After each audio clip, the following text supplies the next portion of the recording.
Current physique update after about a pint of ice cream. Filled out pretty good, I'd say. Somewhere in the 178 ballpark.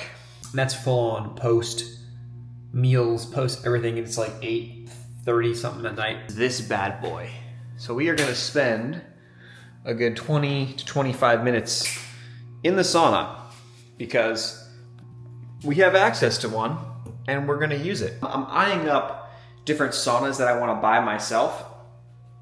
And my thought process is I'm going to get I want to have a garage, and I want in the garage to be able to pull the car in, but then have room for a sauna. So get one, maybe like a 1 to 2 person sauna. Put that in the garage. Just in general, I've noticed that I sauna as much as I can. And my sister, when she doesn't, we ran a race out in California in Lone Pine. It was like 90 plus degrees.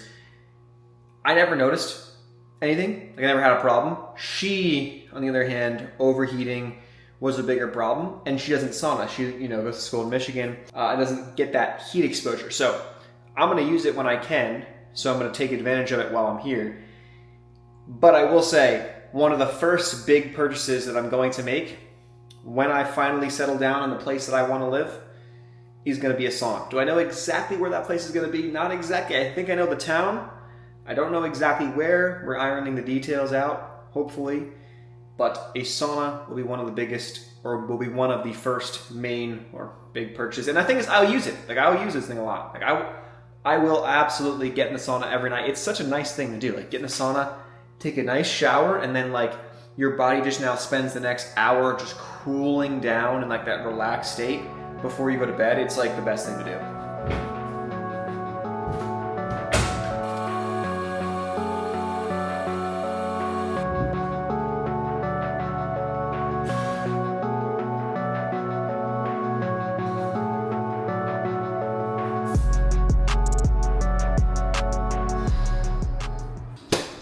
The physique is coming along little by little. I will say though that I don't think I've made noticeable changes in terms of body fat percentage to want to go get a new DEXA scan. I could at some point just to see what's happened, but I don't really have any needs to. I posted that a couple of videos back, the DEXA scan results. That was from October of 2020, mid-October of 2024, after my latest 50-mile. Actually, that was my last ultra that I ran back then. But we kind of just get ourselves ready in the morning, get up at 6:30, and then nowadays I try to get outside for a walk. And so now that the sun is coming up just before 7 a.m., I'm usually outside by 7 a.m. And this day I hit the trails, and it was actually really nice. I try to get in about an hour, so it ends up being about 3 miles. You go about 3 miles an hour. Look at how beautiful that looks, by the way. Absolutely, it looks fake. That's legit, like birds chirping. It's beautiful. Beautiful time of day, beautiful time of year here in the East. And then we have breakfast. I go 3 eggs. I put some melted cheese in there, by the way. I get some raw cheddar cheese from Sprouts. If you know, you know. I go half a kiwi if I have it. And then I go sourdough with some avocado, half an avocado if I have it. And I had that leftover popover, I think it was called, from the day prior. So that is pretty much what I will eat for breakfast on a day where I'm going to go for a run at like 11 a.m. It's currently 9 now. I just finished and did everything. I put my retainers, my Invisalign back in. So if I have a lisp, we got like 2-3 months left and we're done.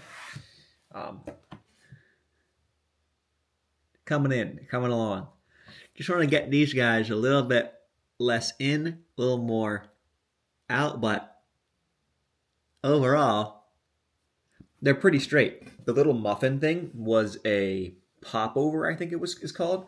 I made it I had a bunch of extra sourdough starter. So I made the popover where it was like milk, eggs, a cup of milk, 3 eggs, sourdough starter, and then I put flour, which I have some pretty good like organic, like high level flour.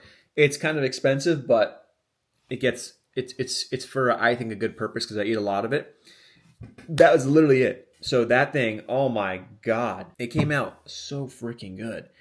I was going to have that if I was going to go for a run early today, but I went for a walk instead of a run. I'll go for a run 11 based off my schedule. I can do it. So we're going to do that. And then if I was going for a run later in the day, what I would probably do in terms of like fuel or like in terms of calories, I would eat my normal breakfast, and then I would probably have like a piece of sourdough with honey, maybe some banana, maybe some peanut butter, salt, something like that I would do pre-run. But yeah, I mean, pretty straightforward. I was just looking here, I'll pop it up on the screen, at my current like weekly mileage and stuff. And we've so far have made a pretty, like, we started off, what I've been doing is I've been calculating the in total amount of miles I have walked or run.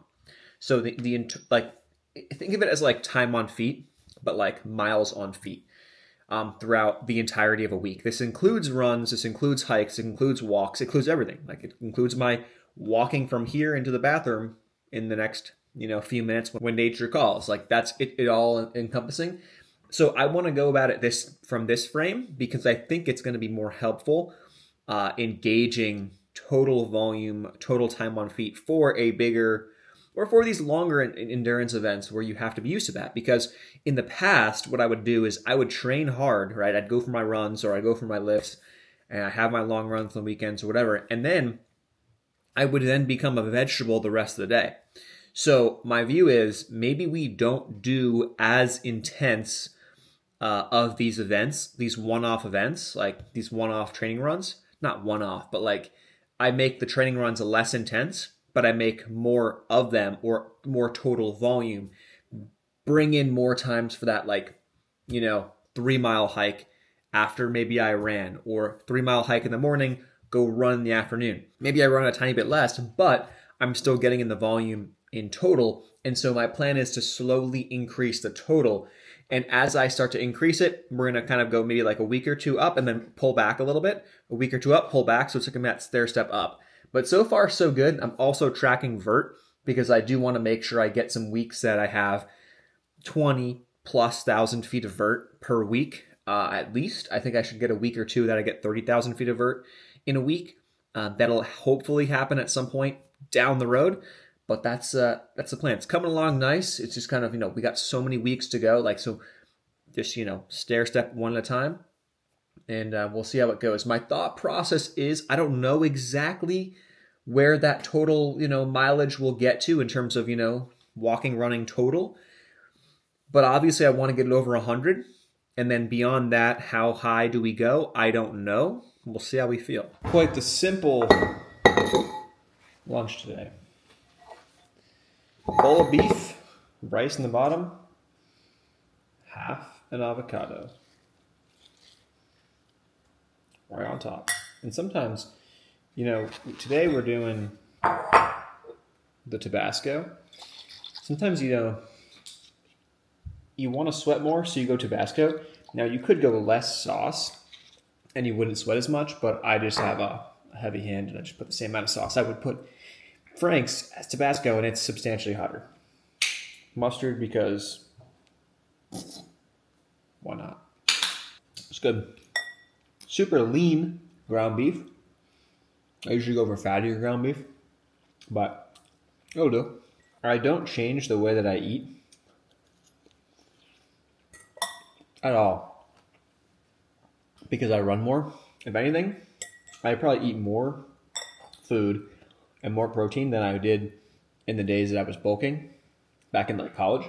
It's just that the quality has substantially gone up. And I'm conscious of what I'm putting in my body. And now I just eat a lot. You know what time it is? This is all that's being done. Essentially, there's minimal work being done this week. But I did want to take a second to talk a little bit more about food. So, what I eat for breakfast, pretty much the same every day. What I eat for lunch, it varies, but it's pretty much the same. Ground beef, maybe it's burger, maybe it's leftover chicken or pork or something like that from the night before. And then dinner is probably either ground beef, it's either maybe a occasional steak, maybe it's burgers, maybe it's chicken or chicken thighs. I prefer chicken thighs over chicken breast. Chicken breast, by the way, if if you've had enough chicken breast over your life, when you go to chicken thighs, you're not going back. But the argument is, well, now there's more fat, so there's more calories. But in a person or in a situation where I don't care about the calories, I'm going to eat the chicken thighs. But that's kind of what I do. I've asked now sometimes in between, if I'm hungry, I'll have some nuts.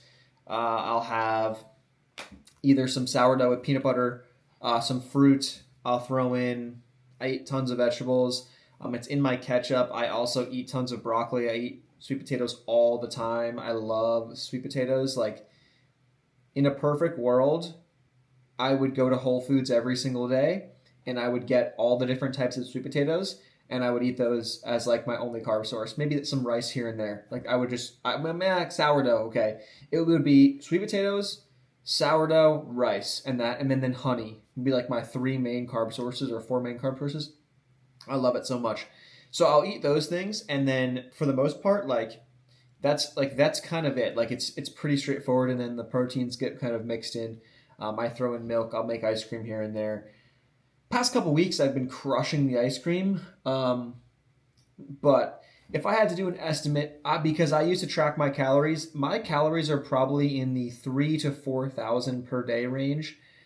Some days being 4,000, either intentionally or unintentionally, and some days being closer to 3,000. I think it does fall into, depending upon how active I am, how strenuous of a day I had, will depend on how many calories I'm going to generally eat or feel like I can eat. So the days where I'm more sedentary, where maybe I just do like a hike in the morning and then I go to the gym and lift, and then I'm working at my computer all day, on days like that, I'll probably be in the ballpark of 3,000 calories, low 3,000s. And then on days where I get in a pretty big run and I'm hungry, I'm ravenous, and I've got nothing else to do, maybe it's a Saturday or a Sunday and I'm kind of bored, I might eat more. I might make an ice cream, eat some more. At the same time, when I cook with beef tallow and butter, and I'm not afraid of olive oil. I'm not afraid of full fat whole milk. I'm not afraid of all these fattier things. The fattier almost the better the fattier the better it tastes in terms of meat too. So that also increases the calorie consumption. It does make you satiated, right? And it's not like you're going to be just eating endless calories for no reason. So that does play a role. But in terms of initial estimates, I should and I will do a day at some point in the near future where I actually track everything, and because I'm curious myself. Maybe it's on a bigger training day that I do track all the calories that I consume, and or at least give a pretty good estimate where I say, okay, I ate this, let's log it. Ate this, let's log it. It's tough unless you're pulling out a scale all the time to know exactly how many calories you're consuming. But I'll do that at some point. But yeah, it's in that 3,000 to 4,000 range. I'm very active. I get in quite a number of steps a day. I do lift 4 days a week, and I'm just pretty active. And then as and this has been built up over time. If I was very sedentary in general over the course of the whole week, I wouldn't be able to eat as many calories and not gain weight. Now I'm kind of maintaining weight. It goes up a little bit, it comes down a little bit. I'm in that 173 to 177 ballpark, and that kind of 4-pound range is where I've been, and I've been there for some time now. It's been like that for a while, so I'm not intentionally trying to go up or down. I'm just more so eating to do the things I want to do. That's kind of how I put it nowadays. I'm eating enough, or I'm eating not even enough. I'm eating foods to fuel what I want to do. So if I'm going to go lift, I'm going to make sure I eat. If I'm going to go run, I make sure I'm fueled for that. And then however that kind of shakes out on the scale, it shakes out on the scale. And if I realize, okay, we're gaining way too much weight, we'll probably slow down. Or if I'm losing too much weight, we need to eat more. I use the scale for that reference, but I'm not using the scale. I guess maybe subconsciously it could be a mental thing, I'm trying not to use the scale or to be afraid of the scale. It's more just a tool to say, okay, are we doing enough? At the same time, if you're not eating enough, chances of getting hurt increase, and so you'll probably feel it there. Your recovery goes down, that also plays into it. So, I don't think it's a problem. If you start losing too much weight too fast, you'll probably get hurt anyway, and you'll probably be oh, yeah, I'm not surprised, but that's why I got hurt. That's kind of how it goes. So that's kind of how I'm going about it now. Based off my estimations, though, I'm gonna hypothesize that as the mileage per week gets to the 100 plus at some point later on this year, I'm going to hypothesize that I'm going to be needing 4,000+ calories a day pretty consistently to maintain my weight. We're going to see how that goes, but that's probably what's going to have to happen. So getting creative with how you're going to get that in, partially, or go more liquid calories, drinking lots of like milk. Dude, I mean, like, as weird as that sounds, because like past couple years I haven't really drank a lot of milk. Dude, having whole milk, I mean, a cup of whole milk, you're getting a good chunk of calories right there. You put some honey in that, you throw in some chocolate. I mean, you can be getting a calorie bomb just like that from Whole Foods. Not even trying to supplement with protein powders. I don't do that. I don't really have protein powders. I used to. I don't really anymore. So the supplements I take are pretty much just like hydration, which I can talk about in the future as it gets hotter. I think it'll be worth diving deeper into. But I don't really supplement with much other than some multivitamins and creatine pills. Like that's really it. So hope this was helpful in some way. We're getting into now. It's primetime Cocodona live stream season. So for anyone who's aware of that or knows, this is all that happens this week. It's like live stream only, which is the whole reason why I'm going to sign up for that race on May 20th. The issue that I now have is on May 20th, which is the day that the sign up opens. I will be on a flight to Costa Rica. So I'm hoping the Wi-Fi is good. I'm going to buy the Wi-Fi. I don't care. I'm buying the Wi-Fi. And I will hopefully be able to purchase my sign up the second it goes live on the plane, but I won't know for sure. I assume it's going to sell out. I don't know how fast. Will it be in an hour? Will it be in 20 minutes? Will it be in 2 days? I don't know. Last year it sold out in 4 days. So hopefully I can get that taken care of before I land in Costa Rica so I'm done. But that is the plan. I will be signing up for that the second it goes live on May 20th. And if I get in, awesome. If I get on the wait list, I get on the wait list. Very good chance if I sign up the first day, and even if I get on the wait list the first day, I will not be that far back on it. If I'm even on the wait list, I should have a problem getting in. So about 1 year from right now, I will hopefully be running 250 miles-ish through Arizona. And so the training has already begun to a degree, but the slow and steady build continues. Until next time.